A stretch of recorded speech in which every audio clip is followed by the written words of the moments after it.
ایمان لا کے مرتد ہو گئے۔ کچھ لوگ بولنے لگے اللہ کے نبی صلی اللہ علیہ وسلم کے زمانے میں ہم زکوٰۃ دیتے تھے، اللہ کے نبی کا انتقال ہوا تو ہم زکوٰۃ بھی نہیں دیں گے۔ دوسرا فتنہ۔ تیسرا فتنہ کیا آیا؟ کچھ لوگوں نے کہا نعوذ باللہ رسول صلی اللہ علیہ وسلم کے بعد میں نبی ہوں۔ یہ کتنا بڑا ختم نبوت پر کتنا بڑا گستاخانہ کردار انجام دیا۔ مرد تو مرد، عورتوں نے بھی کہا کہ میں نبی ہوں۔ تاریخ اٹھا کے پڑھو، آپ کو معلوم ہوگا یہ 3 فتنے اٹھے۔ بعض لوگ دین سے پھر گئے، بعض لوگوں نے کہا زکوٰۃ نہیں دیں گے، بعض لوگوں نے کہا نبی ہوں، بعض لوگ نبی، مرد تو مرد، عورتیں بھی نبوت کا دعویٰ کرنے لگیں۔ وہ حضرت ابوبکر کا ایمان کیسے 2.5 سال کے اندر ان 3 فتنوں کو مکمل طور پر ختم کر کے رکھ دیا۔ حضرت عمر رضی اللہ عنہ کہا کرتے تھے اللہ تعالیٰ نے ابو بکر کو ایسا ایمان دیا تھا ان کو، اور ایسا ایمان دیا تھا ان کو، زندگی کے کتنے موقعوں پر میں ابو بکر سے آگے بڑھنے کی کوشش کیا، کبھی آگے نہیں بڑھ سکا۔ عمر رضی اللہ عنہ کہتے ہیں زندگی کے کئی موقعوں پر ابو بکر سے آگے بڑھنے کی کوشش کیا، لیکن کبھی بھی ابو بکر رضی اللہ عنہ سے آگے بڑھنے کا مجھے اتفاق نہیں ہوا۔ معزز حاضرین، معلوم ہوا دین سے پھر جانا یہ عقیدے کی خرابی ہے، اور اللہ کے نبی صلی اللہ علیہ وسلم کے انتقال کے بعد دنیا میں کوئی نبی آنے والا نہیں ہے۔ اگر کوئی نبی کا دعویٰ کرتا ہے تو یہ بھی عقیدے کی خرابی ہے۔ اللہ کے نبی صلی اللہ علیہ وسلم کے دور کے بعد ابو بکر نے ان 3 فتنوں کو مکمل طور پر ختم کر کے رکھ دیا۔ آئیے اب عمر کا عقیدہ اور ایمان کیسے تھا ہم آپ کو سمجھاتے ہیں۔ عمر رضی اللہ عنہ کے بارے میں اللہ کے نبی نے فرمایا تھا اگر میرے بعد کوئی نبی ہوتا تو عمر ہوتا۔ عمر جیسے سوچتے تھے قرآن کی آیتیں ویسے اترتی تھیں۔ ایک مرتبہ اللہ کے نبی صلی اللہ علیہ وسلم نے عمر رضی اللہ عنہ کے بارے میں کہا تھا اے خطاب کے بیٹے، تم جس راستے سے چلتے ہو شیطان تم کو دیکھ کر اپنا راستہ بدل لیتا ہے۔ تم جس راستے سے چلتے ہو شیطان تم کو دیکھ کر اپنا راستہ بدل لیتا ہے۔ اس سے معلوم ہوا عمر کا عقیدہ اتنا مضبوط، عمر کا ایمان اتنا بہترین، عمر کی توحید ایسی، عمر کے اندر ایسا اخلاص، شیطان بھی سامنا کرنے سے ڈرتا تھا۔ آج شیطان ہمارے اوپر حاوی ہو گیا ہے۔ شیطان نے جو باتیں بولی ہم نے سن لی، عقیدے کی خرابیاں اور جو شرک وغیرہ کہاں سے آیا؟ یہ شیطان کی بات ماننے سے آیا۔ تو آج امت کو ضرورت ہے عمر رضی اللہ عنہ کے عقیدے کی۔ کیسے عقیدے کی؟ جس راستے سے ہم چلیں شیطان اپنا راستہ بدل لیں۔ یہ روایت بھی بعض علماء نے ذکر کی، اگرچہ اس میں کمزوری ہے لیکن پھر بھی اس کو بیان کیا جا سکتا ہے۔ عمر رضی اللہ عنہ مدینے میں ایک دن نکلے، سامنے ایک بڑا جن آیا۔ بڑا جن آ کر کہنے لگا میں بڑا بھوت ہوں، تم مجھے ختم نہیں کر سکتے۔ حضرت عمر نے اٹھا کر اس کو پچھاڑ دیا۔ دوسری مرتبہ اس نے کہا میں بڑا جن ہوں، عمر رضی اللہ عنہ نے دوسری مرتبہ اس کو اٹھا کے پٹک دیا۔ تیسری مرتبہ اس نے کہا میں جنوں میں بہت بڑا ہوں، میں باس ہوں۔ لہذا حضرت عمر نے تیسری مرتبہ اس کو اٹھا کر پٹکا، ایسے پٹکا وہ ڈر کے بھاگ گیا۔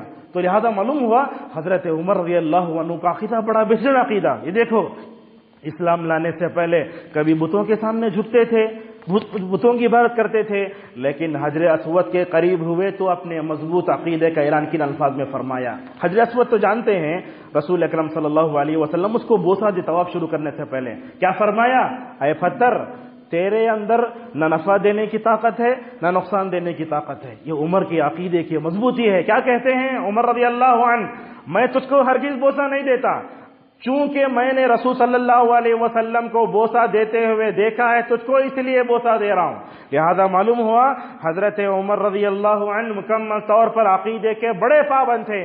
آپ کا عقیدہ بڑا بہترین تھا، ایسا عقیدہ اگر کسی کو بھی دین کے راستے سے ہٹتے ہوئے دیکھتے اللہ کے نبی سے فرماتے یا رسول اللہ اس منافق کی گردن اڑا دیتا ہوں اگر آپ اجازت دیتے ہیں۔ ایک موقع پر اللہ کے نبی صلی اللہ علیہ وسلم نے فرمایا میں نے عمر کو خواب میں دیکھا، بعض لوگ تو گھٹنے تک کپڑے پہنے ہوئے ہیں، بعض لوگ کمر تک کپڑے پہنے ہوئے ہیں، میں نے عمر کو دیکھا مکمل کپڑے پہنے ہوئے ہیں۔ کپڑے پہننے کا مطلب کیا تھا؟ عمر کے اندر ایمان مکمل تھا، عمر کا عقیدہ بڑا بہترین تھا۔ اسی لیے آپ دیکھیں جب تک عمر رضی اللہ عنہ زندہ تھے منافقین کو کوئی چیز کرنے کی ہمت نہیں، کوئی کچھ ہلا نہیں سکتا تھا۔ حضرت عمر رضی اللہ عنہ اسلام لائے، مکے والے کانپتے تھے۔ ایک مرتبہ کھڑے ہو کو عمر رضی اللہ عنہ نے فرمایا اے قریش کے لوگوں سن لو، خطاب کے بیٹا ایمان لا چکا ہے، خطاب کے بیٹا ایمان لا چکا ہے۔ اگر تم میں سے کوئی اپنی بیوی کو بیوہ کرنا چاہتا ہے، اپنے بچوں کو یتیم کرنا چاہتا ہے، تو مجھے آ کر اس وادی میں ملاقات کرے۔ کھڑے ہو کر حضرت عبداللہ مسعود رضی اللہ عنہ کہتے ہیں عمر کے اسلام لانے سے پہلے ہمیں مکے کی وادیوں میں چھپ چھپ کر نماز پڑھتے تھے، لیکن عمر رضی اللہ عنہ جیسے ہی اسلام لائے، مکے میں اپنی عقیدہ اور اپنے ایمان کا اعلان فرمایا، وہاں جا کر مکے کے پاس کعبۃ اللہ کے پاس کھڑے ہو کر مکمل طور پر کھڑے ہو کر نماز پڑھنے لگے۔ معزز حاضرین، عمر رضی اللہ عنہ نے اپنے دور میں عقائد کی اصلاح کیسے کی، یہ بات بھی آپ سن لیجئے۔ یہ بات آپ کو معلوم ہے، رسول اکرم صلی اللہ علیہ وسلم نے مکے سے تھوڑی دور کی فاصلے پر حدیبیہ نامی ایک جگہ پر آپ نے درخت کے نیچے بیعت کی تھی۔ وہ بیعت کے بارے میں آپ نے فرمایا تھا جو بھی اس درخت کے نیچے آ کر بیعت کرے گا جنت میں جائے گا۔ ایک درخت تھا، اس درخت کے نیچے آپ صلی اللہ علیہ وسلم نے اپنے صحابہ سے بیعت کی تھی، جو بھی بیعت کرے گا جہنم میں نہیں جائے گا، آپ نے فرمایا تھا۔ اللہ کے نبی صلی اللہ علیہ وسلم کا انتقال ہوا، ابو بکر کا انتقال ہوا، جسے ہم نے فرمایا صحابہ جیسے جیسے جاتے رہے عقیدے کی خرابیاں آنا شروع ہو گئیں۔ عمر رضی اللہ عنہ کے زمانے میں لوگوں نے کیا کیا، اس درخت کے نیچے جا کر نماز پڑھنا شروع کر دیا۔ حجر، اب دیکھتے ہیں ہندوؤں کو، غیر مسلموں کو، اگر کہاں کوئی درخت ہوتا ہے تو اس کو پیلا لگاتے ہیں، پیپل کا درخت سے طرف گھومنے لگتے ہیں۔ آج مسلمانوں کا حال بھی یہ ہے، اگر کسی درگاہ کو جاتے ہیں، درگاہ کے پاس کوئی درخت ہے اس کا طواف کرتے ہیں۔ یاد رکھو، دنیا میں طواف صرف کعبۃ اللہ کا ہو سکتا ہے، نہ کسی قبر کا، نہ کسی حجر کا، نہ کسی شجر کا، نہ کسی پتھر کا۔ لوگوں نے کیا کرنا شروع کر دیا، اس درخت کے پاس جا کر نماز پڑھنا شروع کر دیا، اس کی تعظیم کرنا شروع کر دیا۔ فاقیہی رحمہ اللہ ایک جو ہے بڑے محدث ہے، وہ کہتے ہیں عمر کو معلوم ہوا جس درخت کے نیچے ہم نے رسول صلی اللہ علیہ وسلم کے ہاتھ پر بیعت کی تھی، اس درخت کے پاس جا کر لوگ نماز پڑھنا شروع کر دیے ہیں، اس درخت کی تعظیم کرنا شروع کر دیے ہیں۔ عمر نے اس درخت کو کاٹنے کا حکم دیا۔ یہاں دیکھو، اللہ کے نبی صلی اللہ علیہ وسلم جس درخت کے نیچے بیعت کیے، اس درخت کی کوئی اہمیت نہیں ہے، لہذا عمر رضی اللہ عنہ نے اس درخت کو کاٹا۔ بعض علماء کہتے ہیں کہ وہ بیر کا درخت تھا، بعض کہتے ہیں کہ وہ درخت جو ہے حضرت عمر رضی اللہ عنہ کے زمانے سے پہلے ہی سیلاب کا شکار ہو کر مکمل طور پر تباہ و برباد ہو گیا۔ اسی طریقے سے دیکھو عقائد کی اصلاح کیسے ہوتی تھی عمر رضی اللہ عنہ کے زمانے میں۔ عمر رضی اللہ عنہ کا زمانہ چل رہا ہے، عمر رضی اللہ عنہ کا زمانہ چل رہا ہے۔ منافقین اللہ کے نبی صلی اللہ علیہ وسلم کے زمانے میں بھی تھے، ابو بکر کے زمانے میں بھی تھے، حضرت عمر کے زمانے میں بھی تھے۔ اللہ کے نبی کے زمانے میں پائے جانے والے منافقین پکے کافر، اپنے زبان سے اسلام کا دعویٰ کر کے اپنے دل میں کفر کو چھپا لیتے تھے۔ معلوم ہوتا تھا پہلے زمانے میں جو خلیفہ ہوتا وہی نماز پڑھاتا تھا، وہی خطبہ دیتا تھا۔ عمر رضی اللہ عنہ کے زمانے میں اگر کسی منافق کا جنازہ لایا جاتا تو عمر کیا کرتے؟ حضرت عمر رضی اللہ عنہ حذیفہ کو بلاتے۔ حذیفہ یہ کون؟ یہ وہ صحابی ہیں جن کو اللہ کے نبی صلی اللہ علیہ وسلم نے منافقین کے بارے میں بتایا تھا۔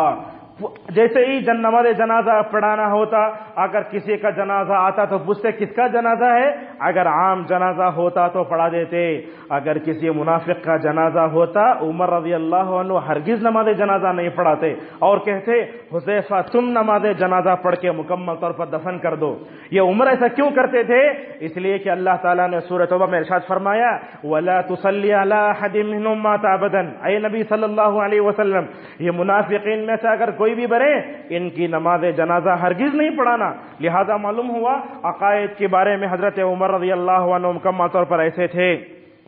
معزز حاضرین، حضرت عمر کے زمانے میں اور ایک واقعہ پیش آیا ہے، بڑا اہم واقعہ ہے۔ کیا ہے؟ البدایہ والنہایہ میں اور مصنف ابن ابی شیبہ کا حوالہ دے کر علامہ ابن کثیر نے ذکر کیا ہے۔ عراق کی ایک جگہ ہے جس کا نام ہے تستر۔ یہ واقعہ کو ذرا غور سے سنیے۔ آج یہ درگاہوں کی طرف سے جو چیزیں پیدا ہو رہی ہیں، اس واقعے کے سیاق میں اس واقعے کو آپ سنیے، اچھی طرح سمجھ میں آئے گا۔ عراق میں ایک جگہ تستر نامی ایک جگہ تھی، وہ فتح ہو گیا تو صحابہ کرام زمین کو کھودنے لگے تو دانیال علیہ السلام جو ہے قبر میں سے ان کی خبر نکلی۔ جیسے ہی خبر کھودے، صحابہ میں سے کون کون تھے؟ حضرت انس رضی اللہ عنہ، ابو موسیٰ اشعری اور مطرف ابن مالک رضی اللہ عنہ اجمعین، یہ پورے صحابہ تھے۔ تستر کو قلعے کو فتح کیا، زمین کو کھودا، یہ قبر میں سے حضرت دانیال علیہ السلام نکلے، اور دانیال علیہ السلام کے بازو ایک توریت کا ایک نسخہ بھی رکھا ہوا تھا۔ پریشان ہو گئے، اور آپ جانتے ہیں جب نبیوں کو دفن کیا جاتا ہے تو مٹی نبیوں کو نہیں کھاتی. آدم سے لے کر رسول صلی اللہ علیہ وسلم تک جتنے نبی تشریف لائے ان نبیوں کے بارے میں ہمارا عقیدہ ہے کہ ان کے جسم کو مٹی ہرگز نہیں کھاتی. اس کا مطلب یہ نہیں کہ وہ زندہ ہوتے ہیں ان کو پکارا جائے, اس کا ہرگز وہ مطلب نہیں ہے.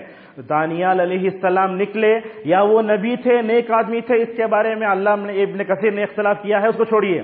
جیسے ہی نکلے بالکل اچھے انسان کی طرح ہیں, ذرہ بھی مٹی نہیں کھائی تھی ان کو. ساتھ میں توریت کا ایک نسخہ بھی ملا. ابو موسیٰ اشعری رضی اللہ عنہ کہتے ہیں ہم نے عمر رضی اللہ عنہ کو خط لکھا. خط کیا لکھا؟ ایسے ہی دانیال علیہ السلام کی لاش ملی ہے, ساتھ میں جو ہے توریت کا ایک جو ہے نسخہ بھی رکھا ہوا, ہم کیا کریں؟ حضرت عمر رضی اللہ عنہ کا عقیدہ کیسے؟ شاید اگر آج کا کوئی ذمہ دار ہوتا تو پہلے بولتا نکال کو پہلے باہر لاؤ, اس کے اوپر گنبد بناؤ, اس کی پوجا شروع کرو. عمر رضی اللہ عنہ ویسے نہیں تھے. عمر رضی اللہ تعالی عنہ نے جو ہے اپنے صحابہ کو کیا لکھا؟ فَدْفُنُوهُ فِي مَكَانٍ لَا يَعْلَمُ أَحَدٌ غَيْرُكُمَا. فرمایا اے صحابہ, میں جن کو خط لکھ رہا ہوں نا ان صحابہ سے کہتے ہیں ایسی جگہ دفن کرو, دانیال کو ایسی جگہ دفن کرو تمہارے علاوہ کسی کو اس کا علم نہ ہو. یہ حضرت عمر رضی اللہ عنہ کی دور اندیشی ہے. ابو موسیٰ اشعری رضی اللہ تعالی عنہ کہتے ہیں ایسے ہی ہم گئے, رات میں ہم نے دانیال علیہ السلام کو دفن فرمایا. اور ایک روایت دیکھو, علامہ ابن تیمیہ لکھتے عمر رضی اللہ عنہ نے جو خط لکھا اس خط میں عقیدے کی اصلاح کیسے کر رہے ہیں اپنے صحابہ اکرام کی, اپنے صحابہ کی. کیا فرمایا عمر رضی اللہ عنہ نے؟ 13 قبریں کھودو. غور سے سنیے آپ, 13 قبریں کھودو رات میں, لیکن 13 قبروں میں سے ایک قبر میں دفن کر دو تاکہ کسی کو معلوم نہ ہو کہ کہاں دفن کیا جا رہا ہے. اور حضرت علامہ ابن تیمیہ کہتے ہیں اللہ کے نبی صلی اللہ علیہ وسلم کے صحابی عمر رضی اللہ عنہ نے خط لکھا, اس خط کے آخر میں فرمایا اگر امت دانیال کی قبر کو جپا لیتی ہے تو ہو سکتا ہے قبر پرستی کے فتنے میں پڑ جائے. یہ عمر رضی اللہ عنہ کے زمانے کا واقعہ. تو اس سے معلوم ہوا حضرت دانیال علیہ السلام کو مکمل طور پر دفن کر دیا گیا. معزز حاضرین, یہ تو 2 خلفاء کی بات ہوئی. آئیے تیسرے چوتھے خلیفہ کی ہم بات کرتے ہیں. علی رضی اللہ عنہ, یہ کون؟ چوتھے خلیفہ, رسول اکرم صلی اللہ علیہ وسلم کے چچازاد بھائی اور داماد اور جنتی صحابی جن کو اللہ کے نبی صلی اللہ علیہ وسلم نے دنیا میں جنت کی خوشخبری سنائی.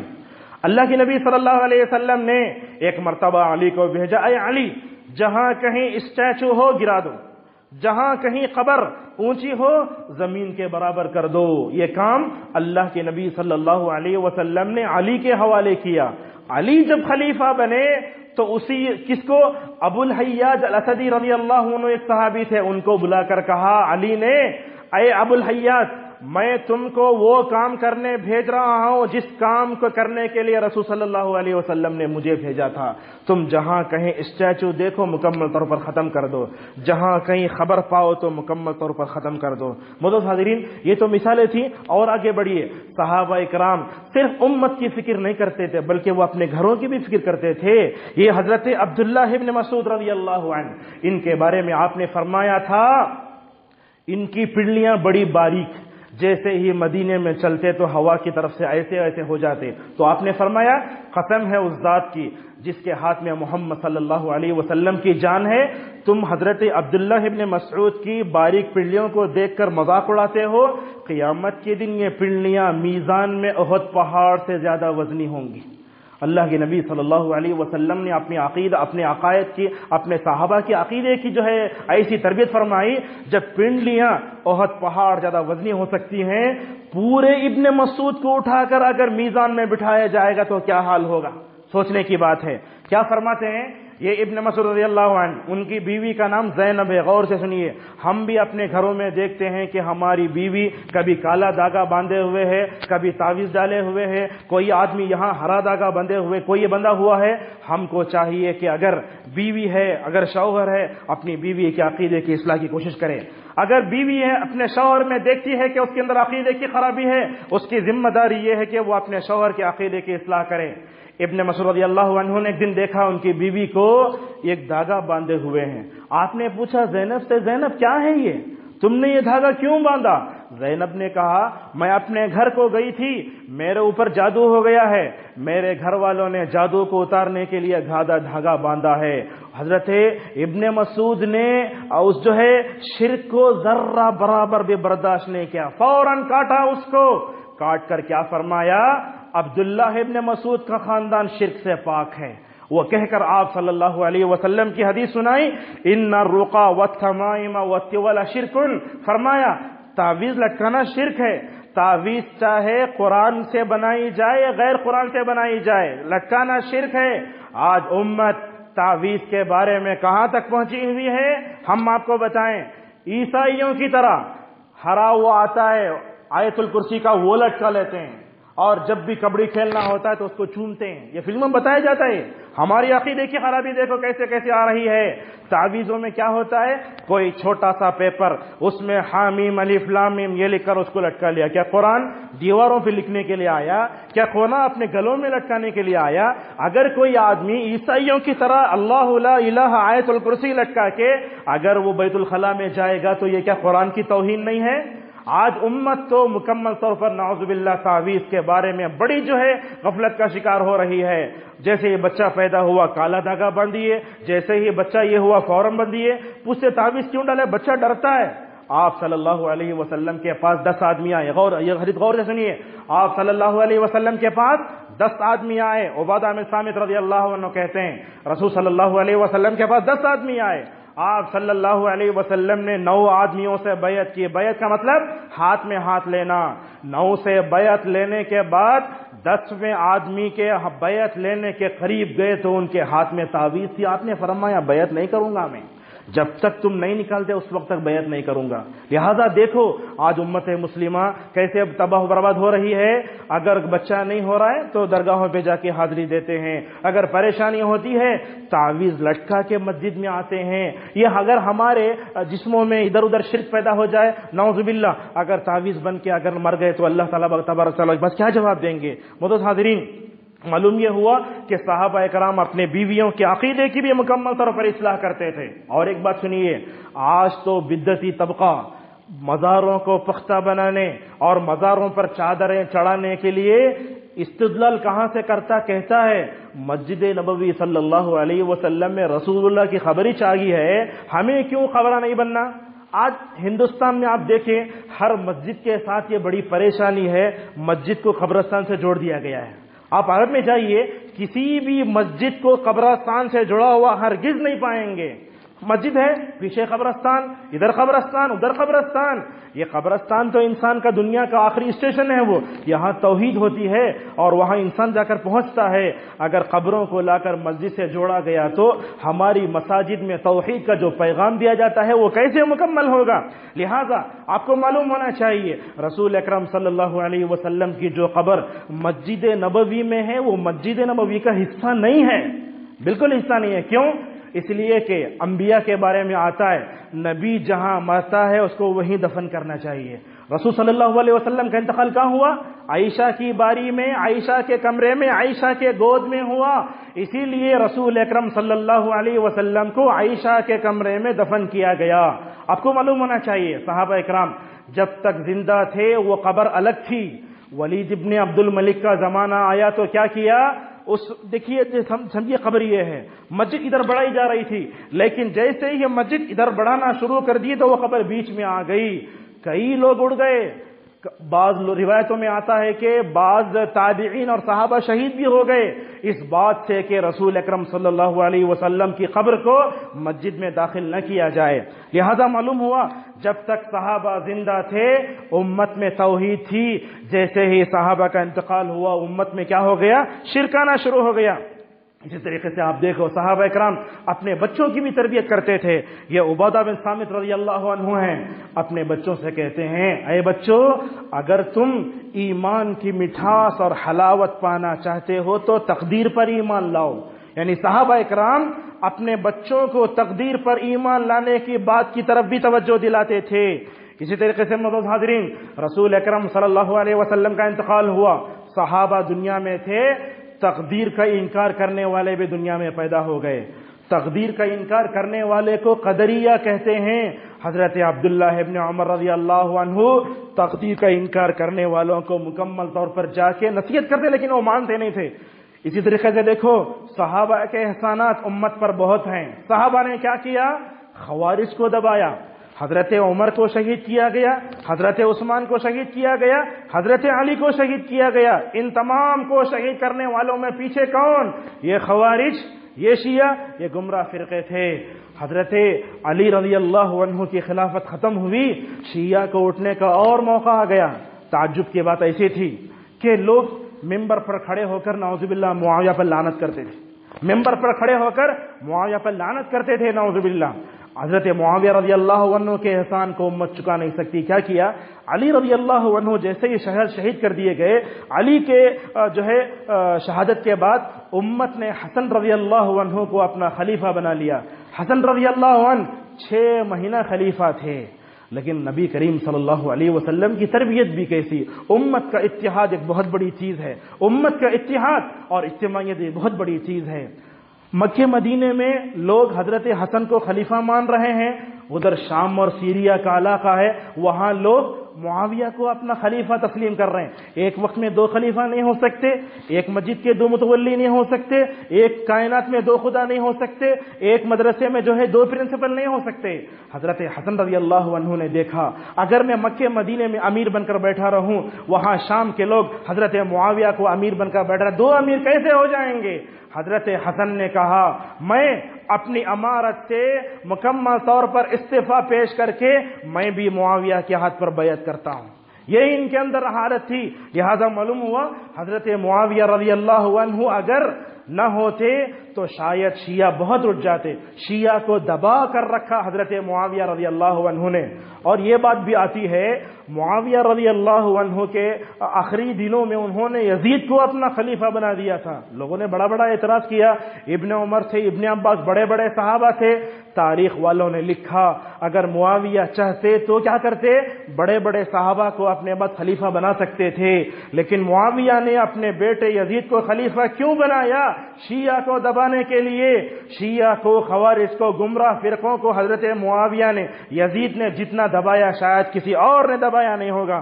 معزز حاضرین، اسی طریقے سے یہ ابو بکر کے زمانے کے بعد دنیا میں کیا ہوا؟ نبوت کا دعویٰ کرنے والے اٹھے۔ ایک تھا جس کا نام تھا مسیلمہ کذاب، یہ رسول صلی اللہ علیہ وسلم پر ایمان لا چکا تھا، صحابی بن گیا تھا، لیکن جیسے ہی رسول اکرم صلی اللہ علیہ وسلم کا انتقال ہوا، مسیلمہ کہنے لگا میں نبی ہوں۔ جو آدمی نبوت کا دعویٰ کرے وہ تو کافر ہے۔ مسیلمہ ایک دن تھا، حضرت عمر ابن عاص رضی اللہ عنہ اس کے پاس گئے، جا کر کیا کہنے لگے؟ اگر تم نبی ہو تو ایک آیت بنا کر تم بتاؤ۔ میرے نبی پر آیت اتری الم تر کیف فعل ربک باصحاب الفیل، اگر تم ایک آیت بھی بنا سکتے ہو تو بتاؤ۔ اس نے قرآن کا مذاق کرتے ہوئے آیتیں بنائی، الفیل ملفیل وما ادراک ملفیل۔ حضرت عمر ابن عاص نے کہا تو نے یہ جو آیتیں بنائی نا، اس سے خود معلوم ہوا کہ تو جھوٹا ہے، مسیلمہ کذاب۔ اور یہ اٹھا تو اس نے ایک صحابیہ کے بیٹے کو مار دیا تھا، ایک صحابیہ کے بیٹے کو مارا تھا۔ اور رسول اکرم صلی اللہ علیہ وسلم کے صحابہ جو صحابیہ تھے یہ ذرہ برابر بھی ڈرتے نہیں تھے، عقیدے کے بعد امت کے سامنے پہنچانے سے ذرہ برابر بھی پیچھے نہیں ہٹتے تھے۔ ایک صحابیہ تھی جن کا نام تھا عمارہ رضی اللہ عنہ، ام عمارہ رضی اللہ عنہ۔ یہ وہ عورت ہیں غزوہ احد بدر میں، احد میں اللہ کے نبی صلی اللہ علیہ وسلم کے سر میں اگر کوئی آ کر تیر لگتی تو یہ عورت نکالتی تھی۔ اللہ کے نبی فرماتے احد کے میدان میں جہاں کہیں دیکھتا ہوں تو مجھے ام عمارہ نظر آتی ہے، ہر طرف ام عمارہ نظر آتی ہے۔ ام عمارہ کے بیٹے کو مسیلمہ کذاب نے مارا۔ ام عمارہ کو بھی بڑا غصہ آیا۔ حضرت عمر رضی اللہ عنہ یا معاویہ کا زمانہ تھا شاید، ام عمارہ نے خلیفہ سے اجازت لے لی، کہا جس نے میرے بیٹے کو مارا میں نبوت کا جھوٹا دعویٰ کرنے والا کو انشاءاللہ ضرور ماروں گی، لہذا جنگ میں نکلنے کی اجازت دے دی گئی۔ ام عمارہ رضی اللہ عنہ اپنے بیٹے کے ساتھ جنگ میں گئی، جا کر تلاش کرنے لگی کون ہے مسیلمہ کذاب جس نے نبوت کا دعویٰ کیا تھا۔ لوگوں نے بتایا یہ مسیلمہ کذاب ہے۔ ام عمارہ نے اپنے بیٹے سے کہا بیٹے کیا دیکھتے ہو؟ دشمن رسول کو دیکھ کر اب برداشت کر رہے ہو؟ فوراً اس کو مارو۔ فوراً مارا۔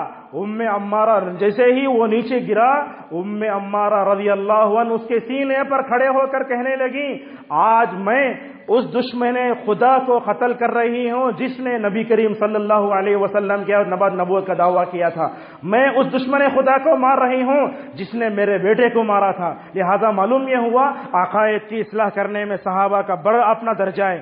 معزز حاضرین، اسی طریقے سے صحابہ نے عقائد کی اصلاح کی۔ دیکھو مکے میں جب ستائے گئے صحابہ اکرام، اس وقت حبشہ گئے صحابہ، وہاں جا کر بھی صحابہ اکرام نے نجاشی کے سامنے بہترین تقریر کی۔ کیا فرمایا؟ اے نجاشی، ہم تو مردار کھا لیتے تھے، ہم بتوں کے سامنے سر جھکاتے تھے، اللہ تعالیٰ نے رسول صلی اللہ علیہ وسلم کو نبی بنا کر بھیجا، ہم کیا کر رہے ہیں؟ توحید پرست ہو رہے ہیں۔ حضرین، اس لمبے خطبے سے ہم آپ کے سامنے کیا بتانا چاہتے ہیں؟ پہلی بات یہ بتانا چاہتے ہیں، اس امت کی حالت اگر سدھر سکتی ہے صحابہ کے عقیدے کو اپنا کر سدھر سکتی ہے۔ جب تک امت صحابہ کو عقیدے کے بارے میں نمونہ نہیں بناتی، اس وقت تک امت کبھی کامیاب نہیں ہو سکتی۔ امام مالک نے سچ فرمایا تھا، لن يصلح آخر هذه الامه الا بما صلح به اولها۔ اسی طریقے سے معزز حاضرین، اس خطبے کے ذریعے دوسرا ہم پیغام دیکھنا چاہتے ہیں، وہ کیا؟ ہمیں وہ عقیدہ اپنانا چاہیے جو رسول صلی اللہ علیہ وسلم نے صحابہ اکرام کو دیا۔ آج عقیدے کے نام پر کیسی چیزیں ہمارے درمیان میں عام ہو رہی ہیں۔ اسکولوں میں پڑھایا جاتا ہے اللہ ہر جگہ موجود ہے، یہ بچوں کو سکھایا جاتا ہے، یہ عقیدہ صحابہ کا نہیں تھا، یہ عقیدہ صحابہ کا نہیں تھا۔ بعض تو کہنے لگے نعوذ باللہ، مجھے کتے میں بھی اللہ نظر آتا ہے، میرے جھبے میں اللہ ہے، میرے کان میں اللہ ہے، جب میں سوتا ہوں تو اللہ میرے کان میں آ کر سو جاتا ہے، نعوذ باللہ۔ ایسی چیزیں غلط عقیدے کی آ گئیں۔ تو لہٰذا عقیدہ کیسا سیکھنا چاہیے؟ جیسے ابو بکر کا عقیدہ تھا، جیسے عمر کا عقیدہ تھا، جیسے صحابہ اکرام کا عقیدہ تھا۔ اور یہ بات یاد رکھو، اگر امت نے اپنی عقیدے کی اصلاح کر لی، فائدہ کیا ہوگا؟ اللہ تعالیٰ امت کو خوشحالی دے گا۔ دیکھو ابو بکر رضی اللہ عنہ، عمر، عثمان رضی اللہ عنہ کا دور، اللہ نے کیسے مال غنیمت دیا۔ ہم نے تو جو ہے صحابہ اکرام کے زمانے میں تاریخ میں پڑھا کہ قیصر اور کسریٰ کے تختے الٹ دیے صحابہ اکرام نے۔ کیوں؟ اس لیے کہ ان کے پاس عقیدہ تھا۔ آج ہم دشمنان اسلام کے تاریخ کانپ رہے ہیں۔ کیوں کانپ رہے ہیں؟ اس لیے کہ ہمارے پاس صحابہ جیسا عقیدہ موجود نہیں ہے۔ معلوم ہوا جہاں عقید توحید ہے وہاں خوشحالی آتی ہے، جہاں شرک آتا ہے وہاں پریشانی آتی ہے۔ آج دیکھو امت مسلمہ میں کتنے ایسے لوگ جو شرک میں، بدعت میں، خرافات میں ہیں، گھر میں پریشانی ہے، کمائی نہیں ہے، صحت اچھی نہیں۔ کیوں؟ اس لیے کہ تمہارے اندر عقیدہ توحید صحیح نہیں ہے۔ اپنا عقیدہ توحید درست کرو، اللہ خوشحالی دے گا، صحت دے گا مکمل طور پر۔ اسی طریقے سے معزز حاضرین، دنیا میں جو بھی دعوت کا کام کرنے کے لیے اٹھے گا اس کو چاہیے کہ وہ صحابہ کو اپنا نمونہ بنائے۔ اور تاریخ میں جن مجددین نے، مصلحین نے، دعوت کا کام کرنے والوں نے صحابہ کے منہج کو اپنایا، اللہ تبارک و تعالیٰ نے ان کو دنیا میں بہت اونچا اٹھایا۔ آپ دیکھو جو دعوتیں عقیدے کے نام پر اٹھی، اللہ تعالیٰ نے ان کو آسمان تک پہنچا دیا۔ ورنہ تو دنیا میں 100 سال سے بنی ہوئی تحریکیں، تنظیمیں، پارٹیاں ہیں، یہ کیا کر رہی ہیں؟ کوئی آدمی نماز کی طرف دعوت دے رہا ہے، کوئی آدمی خدمت خلق کا کام کر رہا ہے، لیکن عقیدے کے نام پر جو دعوت اٹھے گی اللہ تبارک و تعالیٰ اس میں بہت برکت دے گا۔ اور ایک بات یاد رکھو، اگر صحابہ کی طرح ہم نے اپنے عقائد کی اصلاح کر لی اور صحابہ کے راستے پر چل کر اپنے عقائد کی اصلاح کر لی، اللہ تعالیٰ دنیا میں اپنی خلافت اور حکومتیں دے گا۔ اور یاد رکھو، سعودی عرب، جزیرت العرب کی ذمہ داری اللہ تبارک و تعالیٰ نے بدعتیوں کے حوالے نہیں کی۔ اللہ تعالیٰ نے جزیرت العرب کی بادشاہت کس کے حوالے کی؟ جن کے اندر بادشاہ تھے، موحد تھے، توحید پرست تھے۔ اور عبادت رکھو، مکے مدینے کے پوری ذمہ داری توحید پرستوں کے ہاتھوں میں رہے گی۔ اور اسی طریقے سے معزز حاضرین، صحابہ جب اپنے عقائد کی اصلاح کرتے، دنیا میں پیس آتا، دنیا میں امن آتا۔ آج دنیا میں عقیدہ توحید نہ ہونے کی وجہ سے ہر جگہ جھگڑا ہے۔ اور آپ کو معلوم ہے سب سے زیادہ اگر خون بہتا ہے تو مسلم ممالک میں ہے۔ کیوں بہتا ہے؟ اس لیے کہ ہمارے عقائد صحیح نہیں ہیں۔ اور آخری بات بیان کر کے ہم اپنی بات کو ختم کریں گے۔ اگر دنیا جو ہے صحابہ کو مکمل طور پر نمونہ بناتی ہے، آپ کو یہ بات معلوم ہونا چاہیے، ہندوستان کے وہ گاندھی نے خود 1927 میں ایک پیپر نکلتا تھا کلکتہ سے جس کا نام تھا ہریجن اخبار۔ اس اخبار کی کٹنگ بھی آج تک لوگوں نے رکھی ہے، اس میں مہاتما گاندھی نے کہا تھا اگر آج بھی دنیا ابو بکر عمر کے راستے کو اپناتی ہے تو دنیا میں اچھی طرح ہم حکومت کر سکتے ہیں۔ یہ کب ہوگا؟ جب ابو بکر جیسا عقیدہ ہوگا، عمر جیسا عقیدہ ہوگا، تب چل کر ہم دنیا میں مکمل طور پر حاکم بن سکتے ہیں۔ آج چونکہ ہم نے اپنے عقائد کو بگاڑ لیا، بدعت و خرافات میں پڑے، حاکم بننے کے بجائے محکوم بن گئے ہیں، دوسروں کے رحم کے بھکاری بن کر اس ملک میں زندگی گزار رہے ہیں۔ اگر آپ عزت کی زندگی گزارنا چاہتے ہیں، صحابہ جیسا ایمان اپنے اندر پیدا کرو، اور یاد رکھو اس عقیدے کی اصلاح صرف گھر کے باہر نہیں، گھر کے اندر بھی کرنا ہے، بچوں کے عقیدے کی حفاظت بھی کرنا ہے، اور صحابہ کے عقیدے کو مضبوطی سے پکڑ لو، انشاءاللہ دنیا میں بھی ہدایت پالو گے اور آخرت میں بھی ہدایت پالو گے۔ اللہ تبارک و تعالیٰ سے ہماری دعا ہے کہ اللہ تعالیٰ ہمیں صحابہ جیسا عقیدہ اللہ تبارک و تعالیٰ ہم کو عطا فرمائے، صحابہ کا جیسا ایمان پختہ تھا، اللہ تعالیٰ ہدایت کی وسع دولت ہمیں مالا مال فرمائے۔ اللہ تعالیٰ ہمیں صحابہ جیسے اپنے زمانے میں عقیدے کی خدمت کر کے چلے گئے، اللہ تعالیٰ ہمیں اس زمانے میں صحابہ کے منہج پر چلتے ہوئے عقیدے کی اصلاح کا کام کرنے توفیق عطا فرمائے۔ وآخر دعوانا الحمدللہ رب العالمین۔